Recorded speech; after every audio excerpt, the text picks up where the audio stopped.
Allora non è preciso. Ah? Non è preciso. No. Non mi dice. C'è no. Purtroppo, ma capito che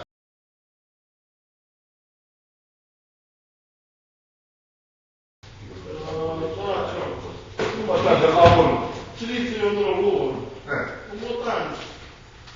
Non c'è problema, non c'è. Ma io non ne ho avuto mai, se non era più passato il mio figlio, il problema